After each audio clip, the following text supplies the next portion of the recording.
ကဘာပေါ်မှာလူသိနေကြတဲ့လူသားမျိုးနွယ်များစွာရှိပါတယ်။အဲ့ဒီမျိုးနွယ်စုတွေတဲကမှရေအောက်ထဲမှာအောက်ဆီဂျင်တွေရေငုပ်ကရိယာတွေမပါဘဲမီတာ20ကျော်တစ်ခါတရံမီတာ30ကျော်အထိရေငုပ်နိုင်တဲ့ကမ္ဘာရေငုပ်ကျွမ်းကျင်သူ free diver များလို့တင်စားခေါ်ဝေါ်ကြတဲ့လူမျိုးတစ်စုရှိပါတယ်။သူတို့ဟာပင်လယ်ကိုအိမ်လို့သတ်မှတ်ကြပြီးမြေပြင်ထက်ပင်လယ်ရေလိုင်းတွေနဲ့ပိုရင်းနှီးကြပါတယ်။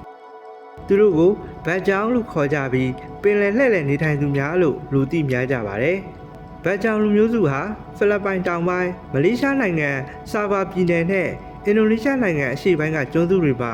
ရာစုနှစ်များစွာနေထိုင်လာခဲ့ကြပါတယ်။သမိုင်းမှတ်တမ်းအတိအကျမရှိခဲ့ပေမဲ့သူတေသီအများစုကသူတို့ဟာရာစုနှစ်များစွာကတည်းကပင်လယ်ကိုအခြေခံပြီးရွှေ့ပြောင်းနေထိုင်ခဲ့တဲ့ Austronesian လူမျိုးစုရဲ့အစိပ်ပိုင်းတစ်ခုလို့ယူဆကြပါတယ်။ရှေးရခင်ကသူတို့နေထိုင်ရာအိမ်ဟာမြေပြင်ပေါ်မှာတိဆောက်ထားတာမဟုတ်ဘဲတက်သားလှေများပေါ်မှာသာနေထိုင်ကြတာဖြစ်ပါတယ်။ပုံတိုင်းနဲ့ရာသီဥတုဆိုးရွားမှုမရှိတဲ့အခါတနေရာမှာအမြဲမနေပဲကျွန်းတစ်ကျွန်းကနေနောက်တစ်ကျွန်းစီကိုရွှေ့ပြောင်းသွားလာရင်ဘဝကိုဖျက်ဆီးခဲ့ကြပါတယ်။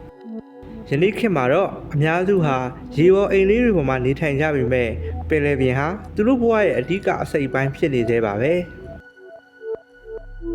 ကြည့်ရှုသူမိတ်ဆွေများအတွက်စိတ်ဝင်စားဖွယ်ဘုသူဒဖြစ်ဖွယ်အကြောင်းအရာများတင်ဆက်ပေးသွားမှာမို့ The Brickhead Channel လေးကို Like and Subscribe လုပ်သွားပေးပါဦးခင်ဗျာ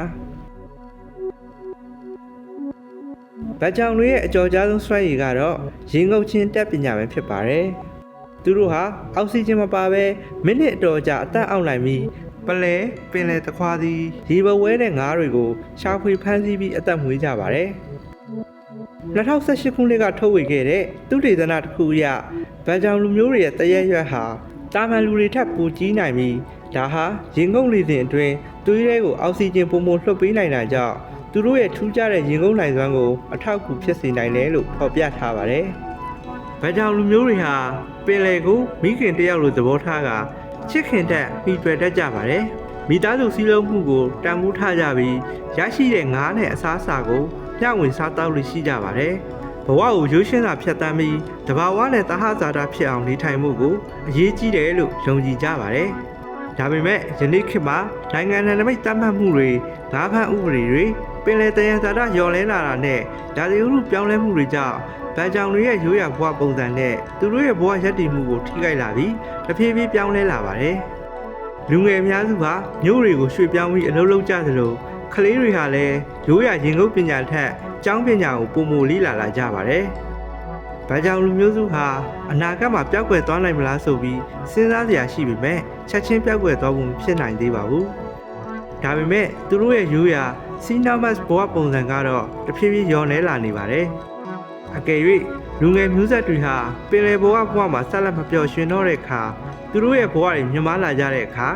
ပင်လယ်ပေါ်မှာသာနေထိုင်တဲ့ဗတ်ကြောင်ရိုးရာယဉ်ကျေးမှုဟာသမိုင်းစာအုပ်တွေနဲ့မှတ်တမ်းရုပ်ရှင်တွေထဲမှာသာကျန်ရှိနေတော့မှာပါတာမန်လူများအတွက်ပင်လယ်ဟာအပန်းဖြေရာတစ်ခုဖြစ်ပေမဲ့ဗတ်ကြောင်လူမျိုးတွေအတွက်တော့သူတို့ရဲ့အိမ်သူတို့ရဲ့ဘဝယဉ်ကျေးမှုနဲ့တန်ဖိုးထားရဖြစ်ပါတယ်ကဘာကြီးတိုးတက်လာတာနဲ့မျှဒီထူးခြားတဲ့လူနေမှုပုံစံဟာဘလောက်ကြာကြာဆက်လက်ရှင်သန်နိုင်မလဲ